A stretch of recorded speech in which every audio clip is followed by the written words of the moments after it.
Hi, this is Douglas Tooley. I'm at the Paz County Fairgrounds, site of the 2020 RTR. Say hi, Rusty. Rusty wants to go. So do I. He doesn't like being tied up. I've decided to leave, and there are reasons for that. I'm going to do a little walkthrough of the camp.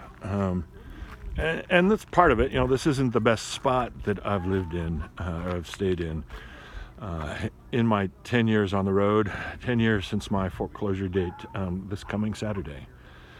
Not all of it on the road, 3.5 years full time, including some time in shelters, 6 months, one winter in a shelter, which was very memorable. I'm leaving not because of Bob Wells, but because of the control freak nature of his staff. You know, Bob is a great guy.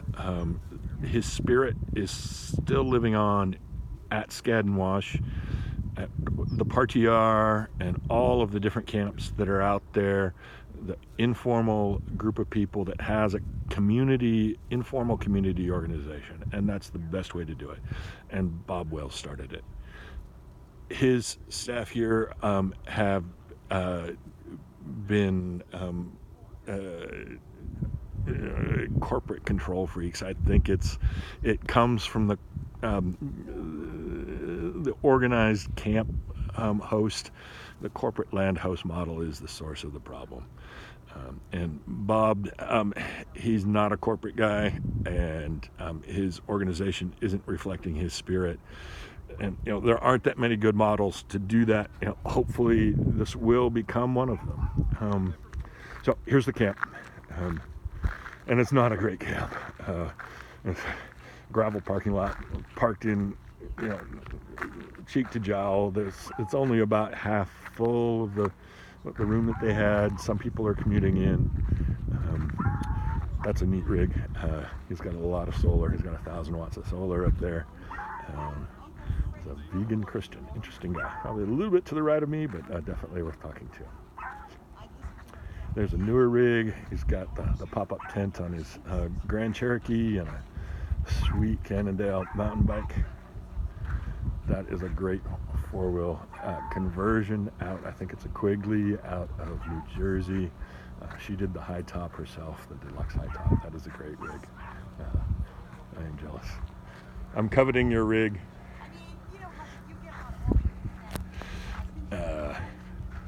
This is a generator, a little loud generator. One of the reasons why I'm going. Schoolie Palooza is going on right now. I think they've got the organization right there. They have a quiet camp for people that want quiet. They have a family camp for families. Families travel in schoolies.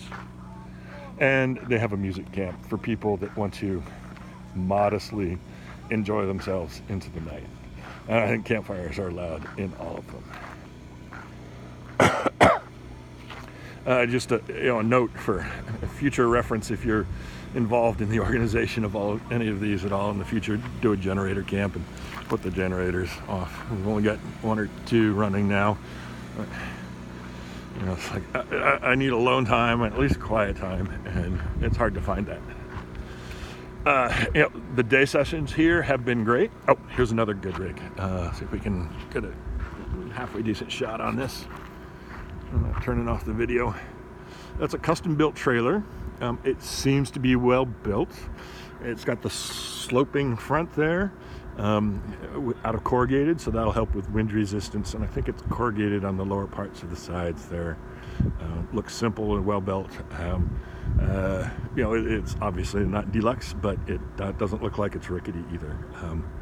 My kind of rig. Zoom back out here.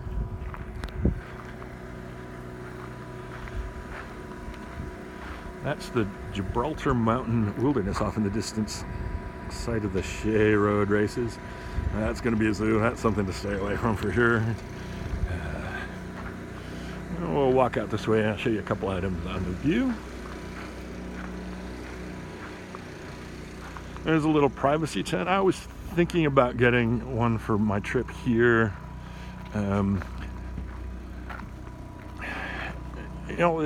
that's a well-constructed one. That's a good one. Maybe that's the, was it Tech Sport or Jan Sport? You can actually hang that's the Ozark Trail. That's the Walmart. I actually see that one when I was searching. You can hang a shower bag from the top inside on these, and they'll support some. You want to check whether it's a 3-gallon or 5-gallon, it'll support.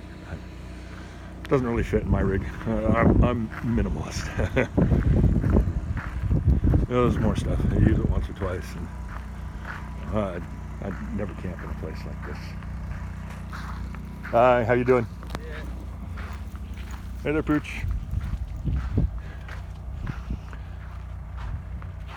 That is Parker off in the distance. This corner has good views. And there's the propane fire pit. Oh, can you see it? I'll walk over there. Been a good little community here.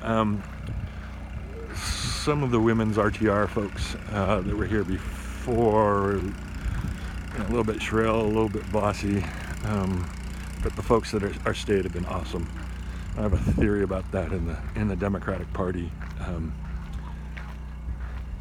I think that the corporate folks that are funding the Democratic Party are kind of encouraging that to drive people to the Republican Party. It's the single best recruitment tool they have is the folks that have sold themselves out within the Democratic Party, the screamers that have sold themselves out in the Democratic Party.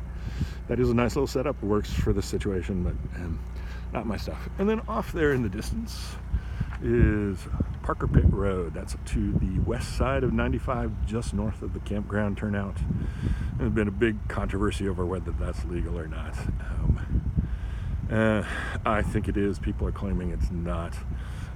There have been people out there since the women's RTR that have not had problems. And I think that goes with the whole divisiveness between the RTR and the PARTR folks. It's that same attitude. Bob's a great guy. His people are corporate control freaks. They're lording it over even us volunteers here. And the PARTR's folks party, and you're going to have problems even at a fully legal festival, but less so, and there's less alcohol probably than there is drunk here. Not necessarily anymore. All good folks, and it's a shame this is happening. Let's hope it all works out for the best. Have a great day.